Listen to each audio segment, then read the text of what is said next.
మరి ఈనాటి మీడియా మిత్రుల సమావేశానికి హాజరైనటువంటి నందిగామ ప్రముఖులందరికీ కూడా నమస్కారం.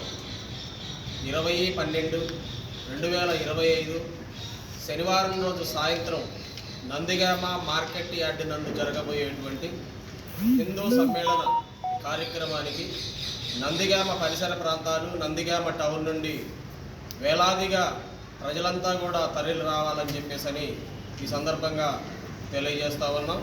మరి ఈ యొక్క హిందూ సమ్మేళనం అంటే గడప లోపలే కులముండాలి, గడప దాటితే హిందువులుగా ప్రతిఘటించాలి అని చెప్పేసి నినాదంతో ఈ దేశం మొత్తంలో కూడా 1,00,000 చోట్ల జరగబోయేటువంటి ఈ హిందూ సమ్మేళన కార్యక్రమాలు ఎంతో ఘనంగా మరి స్వామీజీలతో కమలానంద భారతీ స్వామి, శివస్వామి, సుగుణానంద స్వామి, అదేవిధంగా ఎంతోమంది పెద్దలు, ప్రముఖులు, స్వామీజీలు పాల్గొని మనకి కావాల్సినటువంటి ఏదైతే హిందువులకు అవసరమైనటువంటి మంచి విషయాలు ఉన్నాయో అవన్నీ కూడా తెలియపరచడం కోసం మన నందిగామ మార్కెట్ యార్డ్కి స్వామీజీలు వస్తూ ఉన్నారు.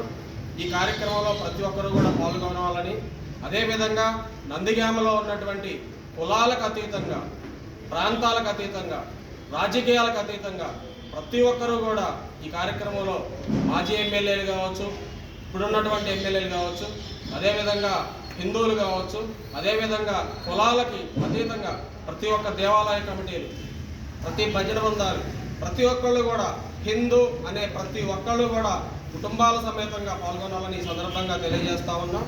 అదేవిధంగా మనకి హైందవ శంకారావం, ఫస్ట్ హైందవ శంకారావం తర్వాత హిందువులకి ఎటువంటి ప్రతిఘటమైనటువంటి మంచి సంఘటనలకి విలువ వస్తుంది. ఆ విలువని ఇంకా పెంపొందించడం కోసం మరి గతంలో రాష్ట్ర వ్యాప్తంగా ఒకచోట జరిగితే ఈరోజు మండలాల వారీగా ఈ కార్యక్రమం జరుగుతూ ఉంది. ఈ సందర్భంగా మరొకసారి ప్రజలందరూ కూడా కుటుంబాల సమేతంగా వేలాదిగా ప్రతి ఒక్క హిందూ బంధువు కూడా ఈ కార్యక్రమానికి తరలి రావాలని చెప్పేసి మరీ నందిగామ వాసులకు, అదేవిధంగా చుట్టుపక్కల ఉన్నటువంటి ప్రతి ఒక్కరికి కూడా నమస్కరిస్తూ ప్రార్థిస్తూ వేడుకుంటున్నాము. ఈ కార్యక్రమంలో ప్రతి ఒక్కరూ కూడా పాల్గొనాలని మనస వాచ కర్మణ కోరుకుంటున్నాము.